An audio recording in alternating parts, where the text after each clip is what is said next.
أعوذ بالله من الشيطان الرجيم أعوذ بالله من الشيطان الرجيم أعوذ بالله من الشيطان الرجيم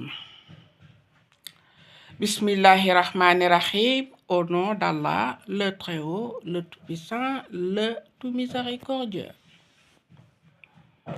La hawla wa la quwwata illa billah alayhil azim signifie il n'y a ni force ni puissance qu'Allah, Seigneur de l'univers et de l'au-delà. La ilaha illa anta subhanaka inni kuntum mina zalimin. C'est la délivrance quand tu es dans une situation un peu délicate, il y a impasse, tu es confuse, tu ne trouves pas la solution. Et l'habitude de répéter La ilaha illa anta subhanaka inni kuntum mina zalimin quand tu entames une chose et tu souhaites que ça réussisse, il faut dire il n'y a ni force ni puissance qu'à Allah. Doole ak sañ-sañ ak mën-mën yàlla rek moo ko yeyoo. La ilaha illa anta subhanaka inni kuntum mina zalimin. Jafe-jafe yi ma nekk nii ak tolof-tolof yeeg njaxle gi kenn mënuma ci génne ci njaqare ku dul yàlla. Quand le poisson a avalé un des prophètes, il n'y avait plus d'issue pour sortir. Tout est sombre.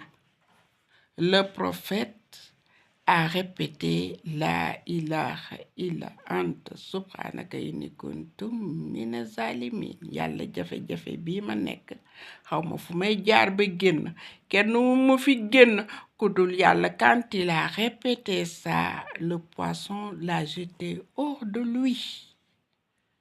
Donc nit day jekki-jekki mu nekk ci ay situation nekk ci ay jafe-jafe. Bul fay kenn bàyyi leen maye seen xaalis. ka ngay jox sa xaalis bu xëyee xaalis ba ganaar la koy jëndee jox yaaya jabaram ne ka dama toggal ma ganaar ma lekk baa ngi dem jëndal ma yàppu xar nga ñëw lakkal ma ko. Bàyyee leen seen bopp yàlla soxla yi ak tolof-tolof yi. Yàlla moo koy faj. Dieu est le seul capable, le très capable, le capable. Et il est le seul habilité à régler n'importe quel problème. Contentez-vous de votre Seigneur. Tey nag xeebaate laa dugal. Doomu Aadama moo doyadi, moo xamul dara, moo tekkiwul dara, du dara, kono doo dara mu mer. Yow bi ngay ñëw loo indi? Ñaata at yaa ngi galéré. Amoloo lekk amoloo naan, tu es sous couvert. Un beau jour, il y a une issue. Par où tu passes, alors tu deviens riche, tu deviens arrogant, tu te crois tout permis, tu dois sous-estimer les gens. Au nom de quoi? Yow looy xebaate bi ngay ñëw loo indi? Nan la may àdduna? Est-ce que booy dem di nga yóbbu àdduna? Ay waay bëre njaax laa fi gis à travers toutes les religions. Ndam demul ndam dikkul bu benn jullit naagu bu benn kudul jullit naagu li lay pakastal ba nga tarxiis daanu ci kàmb gu amul ascenseur amul escalier doo ko xam. Suuf si lay fatt dugg sa bët ngay toxoñu ba faf gumba. Tu ne peux pas l'apercevoir parce que tu avais tout sous-estimé le sable.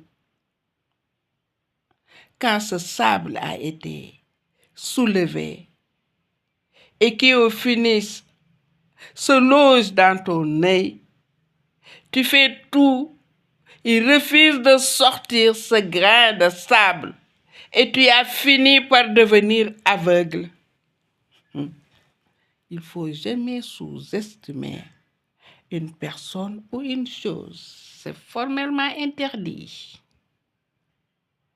Xeer ba lay pakastal ba nga daanu.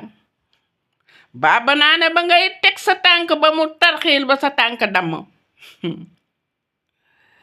Boo defoon attention ne tekk ne tey xëj na doo pakastalu, xëj na doo daanu. Du fi nekk yow yaay kan ba du fi ne. Warul mën a nekk yow yaay kan ba warul mën a nekk. Qui tu es pour sous-estimer les gens? Non, warul mën a nekk yow yaay yàlla. Liy nekk ak lu warta mën a nekk yaa ko xam.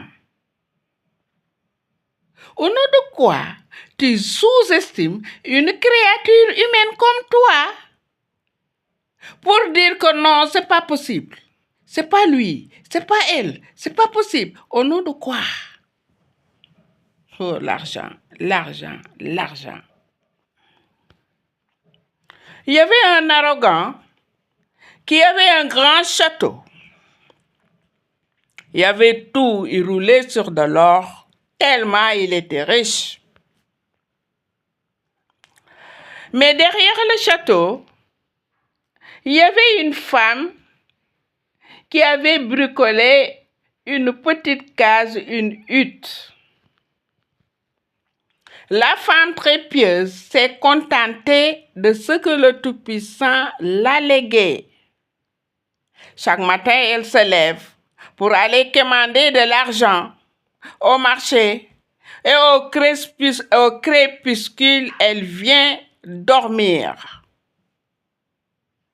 Un jour, ce tyran, cet arrogant qui faisait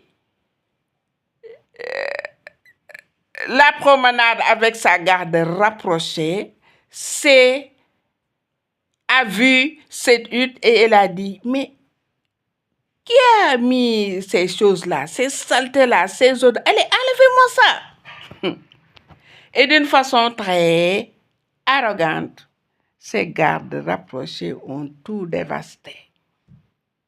Au retour, la femme, fatiguée, exténuée, qui s'empressait à venir dormir, n'a rien trouvé et elle pleurait, elle s'est mise à pleurer. Et elle a eu le réflexe de tendre ses deux mains à Allah le Tout-Puissant pour dire que Dieu, vous, le Seigneur de l'univers et de l'au-delà, vous avez fait de moi une pauvre. Je crois en toi et je me contente de toi. Tu as fait de celui-ci un riche. Quand cet tyran, cet arrogant, alors dévasté, détruisait ma case, où étais-tu, Dieu? Où étais-tu? Et la femme s'est mise à pleurer, à pleurer, à pleurer, à l'eau, avec de chaudes larmes, parce qu'elle était fatiguée, elle n'avait même pas où dormir. Le Tout-Puissant a envoyé l'ange Gabriel, qui a tout détruit en une fraction de seconde. Tout est réduit en poussière. Vous avez vu cette guerre qui s'est passée un de ces jours, il y a 2 semaines. Comment les immeubles et les gratte-ciels ont été détruits, tous détruits en un laps de temps. Le prompt en question, le rapide par excellence, le bâtisseur, le destructeur n'est tout autre qu'Allah le Tout-Puissant. Méfiez-vous de l'arrogance. Ak réewande ak xamadi ak beew day sànk nit